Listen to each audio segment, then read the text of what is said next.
ইসলামে যে আমাদেরকে একাধিক বিয়ের কথা বলা হয়েছে, এই একাধিক বিয়ে করার পিছনে কারণটা কি? কারণটা হচ্ছে আপনার আমার হায়াত মৌত আল্লাহ তাআলার কাছে।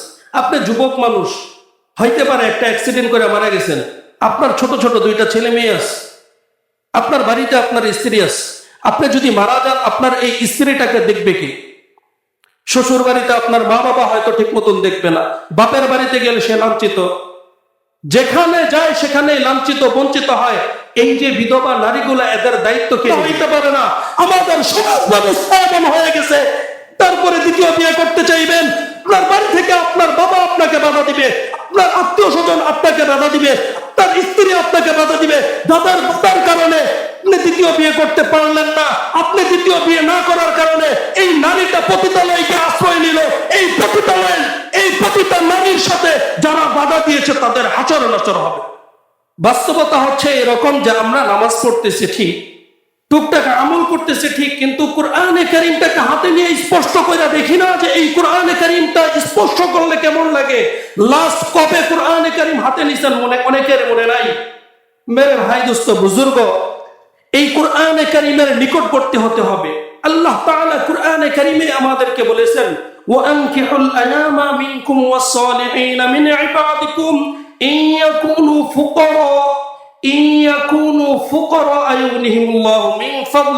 সেই যে বিয়ের বিষয়ে কথা বললাম, আমাদের কোরআন হাদিসের মধ্যে আমাদেরকে সবাই একটু আমার সাথে কথা বলবেন। ফজরের নামাজের আগে 2 রাকাত যে পড়ি, ওটা কি নামাজ? সুন্নত নামাজ। কি নামাজ? মসজিদের মধ্যে ডান পাও দিয়ে প্রবেশ করি, এটা কি? সুন্নত। কি? ডান পাও দিয়ে মসজিদে প্রবেশ করি, এটা সুন্নত। বাম পাও দিয়ে ইস্তেঞ্জাখানায় প্রবেশ করি, এটা কি?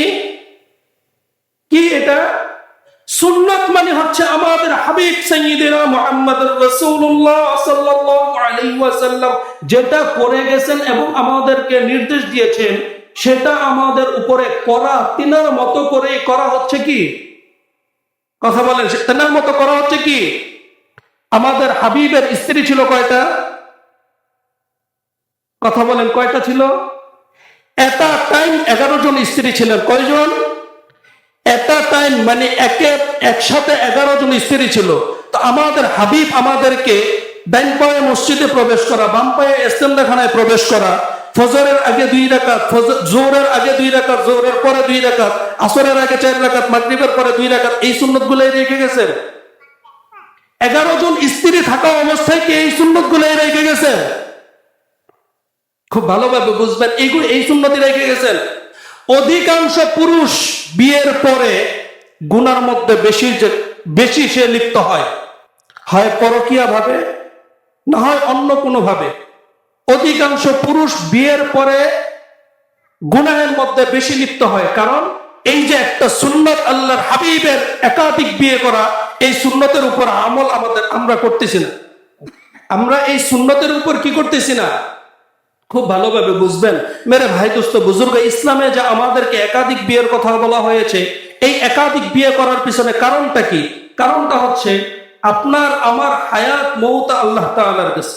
আপনি যুবক মানুষ, হইতে পারে একটা অ্যাক্সিডেন্ট করে মারা গেছেন, আপনার ছোট ছোট দুইটা ছেলে মেয়ে আছে, আপনার বাড়িতে আপনার স্ত্রী আছে। আপনি যদি মারা যান, আপনার এই স্ত্রীটাকে দেখবে কি? শ্বশুর বাড়িতে আপনার মা বাবা হয়তো ঠিক মতন দেখবে না, বাপের বাড়িতে গেলে সে লাঞ্ছিত, যেখানে যায় সেখানে লাঞ্ছিত বঞ্চিত হয়। এই যে বিধবা নারীগুলা, এদের দায়িত্ব কে নিবে? খুব দরকারি বিষয় এগুলা, খুব দরকারি বিষয় এগুলা। এই যে বিধবা নারীদের দায়িত্ব কে নিবে? কোরআনে কারীমের মধ্যে আল্লাহ তাআলা বলেছেন, ওয়া আনকিহুল আয়ামা মিনকুম ওয়াস-সালিহিনা মিন ইবাদিকুম ইয়াকুনু ফুকারা আয়ুগনিহিমুল্লাহু মিন ফাদলি। তুমি নিকাহ করো, বিবাহ করো। তুমি বিবাহ করার পরে যদি তুমি দরিদ্র থাকো, গরিব থাকো, আল্লাহ তাআলা কোরআনে কারীমের মধ্যে বলতেছেন, ওয়া আনকিহুল আয়ামা মিনকুম ওয়াস-সালিহিনা মিন ইবাদিকুম ইয়াকুনু ফুকারা, ফকির। যদি তুমি ফকিরও থাকো, আমি আমার ফদল থেকে তোমাকে সম্পদ দান করব। আল্লাহর হাবিব সাল্লাল্লাহু আলাইহি ওয়াসাল্লামের কাছে একজন সাহাবী আসলেন। আয়েশা একজন সাহাবী বলতেছেন, ইয়া রাসূলুল্লাহ, ইয়া হাবিবাল্লাহ, আমার দরিদ্রতা কোনোভাবেই কাটতেছে না, এই জন্য আমার করণীয় কি? আল্লাহর হাবিব সাল্লাল্লাহু আলাইহি ওয়াসাল্লাম সাজেশন দিয়ে দিলেন, যাও নিকাহ করে নাও, বিবাহ করে নাও। ওই দরিদ্র সাহাবী বিবাহ করে নিলেন। কয়েকদিন পরে আবার আসলেন, আয়েশা বলতেছেন, ইয়া রাসূলুল্লাহ, ইয়া হাবিবাল্লাহ, আমার দরিদ্রতা তো এখনো কাটলো না, আপনি বললেন বিবাহ করার জন্য, আমি বিবাহ করে নিলাম, তারপরও আমার দরিদ্রতা কাটে নাই। আল্লাহর হাবিব সাল্লাল্লাহু আলাইহি ওয়াসাল্লাম বললেন, দ্বিতীয়টা করো। আল্লাহর হাবিবের ওই সাহাবী দ্বিতীয়বার নিকাহ করে নিলেন। দ্বিতীয়বার নিকাহ করার পরে আবার কিছুদিন পরে আসলেন, আয়েশা বলতেছেন, ইয়া রাসূলুল্লাহ, ইয়া হাবিবাল্লাহ, আমি 2টা নিকাহ করেছি, এখনো আমার দরিদ্রতা কাটে নাই। প্রথম নিকাহ করার পরে আমার দরিদ্রতার অবস্থা যেমন ছিল, এখন দ্বিতীয় নিকাহ করার পরে, শাদী করার পরে আমার দরিদ্রতার আরো বেড়ে গেছে, দরিদ্রতা আমার মধ্যে আরো পাকড়াও করে ফেলেছে। আল্লাহর হাবিব সাল্লাল্লাহু আলাইহি ওয়াসাল্লাম আবার বলে দিলেন, আরেকটা বিয়ে করে নাও। আল্লাহর হাবিবের সাহাবী আরেকটা বিয়ে করে নিলেন। তৃতীয় বিয়ে করার পরে আবার কিছুদিন পরে এসে বলতেছেন, ইয়া রাসূলুল্লাহ, ইয়া হাবিবাল্লাহ, আমার দরিদ্রতা এখনো কাটে নাই, এখন মনে হচ্ছে দরিদ্রতা আরো বেশি পাকড়াও করে ধরেছে, এক্ষেত্রে আমার করণীয় কি? আল্লাহর হাবিব বলতেছেন, 3টা করে ফেলেছো, এখন 4টা করো। আল্লাহর হাবিবের সাহাবী 4th বিয়ে করলেন। বিয়ে করার কিছুদিন পরে যাকাতের মাল নিয়ে এসে বলতেছেন, ইয়া রাসূলুল্লাহ, এই হচ্ছে আমার যাকাতের মাল।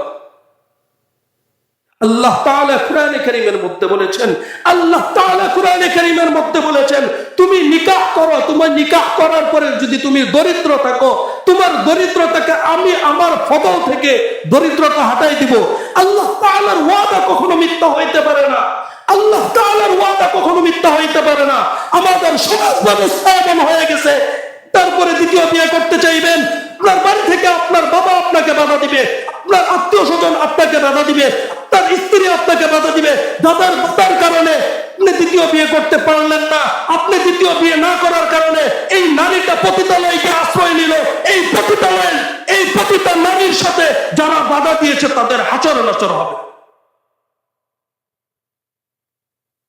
আমাদের সমাজ ব্যবস্থা কেমন হয়ে গেছে?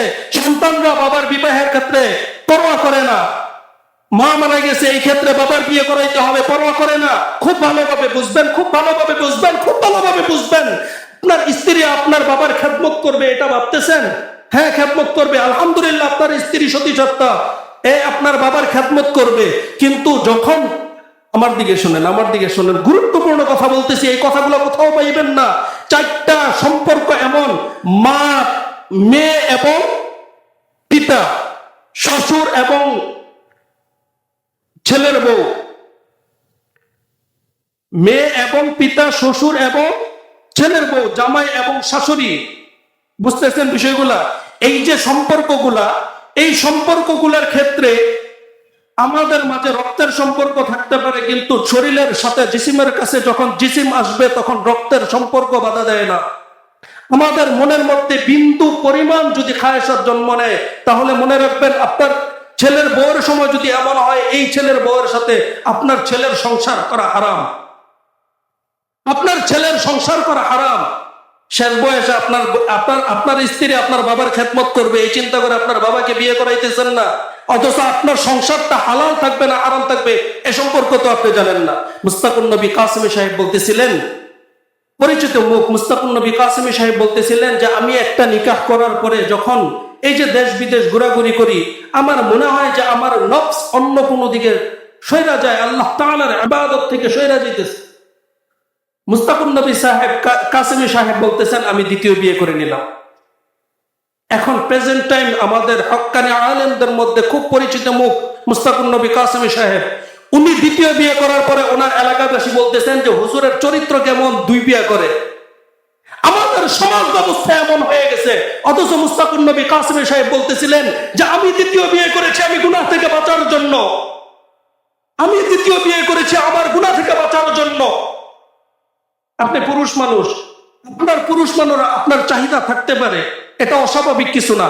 আপনার স্ত্রীর মাধ্যমে আপনার পরিপূর্ণ চাহিদা পূরণ হয় না, অস্বাভাবিক কিছু না।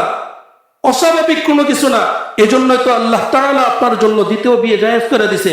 আল্লাহর হাবিব নিজে দ্বিতীয় বিয়া, তৃতীয় বিয়া, চতুর্থ বিয়া এমন ভাবে একটা টাইম 11টা বিয়ে করে আপনাদেরকে দেখাই দিছেন যে একাধিক বিয়ে তোমরা করো, একাধিক বিয়ে তোমরা করো, আমাদের জন্য জায়েজ করে দিছে। কিন্তু আমাদের সমাজ ব্যবস্থা এত নোংরা, এত নিকৃষ্ট হয়ে গেছে যে একজন বড় আলেম যদি দ্বিতীয় বিয়ে করে আমাদের সমাজ থেকে ওই আলেমের দিকে আঙুল তোলা হয়, চরিত্র নিয়ে কথা বলা হয়।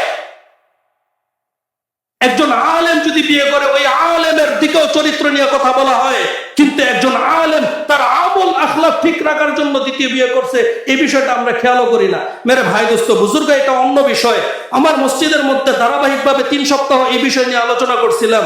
অনেক মা বোনেরা হয়তো কষ্ট পায়, কিন্তু মা বোনদের উদ্দেশ্য করে বলবো, আপনার স্বামী সুস্থ সবল আছে আলহামদুলিল্লাহ। আজকে আমাদের এখান থেকে ওই অটোর মধ্যে ওইটা তালতলা যাইতেছে, মাঝখানে ট্রাকের মধ্যে চাপা মাইরা আপনার স্বামীকে পিছাই ফেলছে। এমন তো হালতে আপনার করণীয় কি? এই যে আপনার জিম্মাদার কে হবে? আজকে স্বামী আছে এই জন্য স্বামীর কদর বুঝতেছেন না। যেই নারীর স্বামী নাই তাকে গিয়ে জিজ্ঞেস করেন স্বামীর কদর কতটুকু।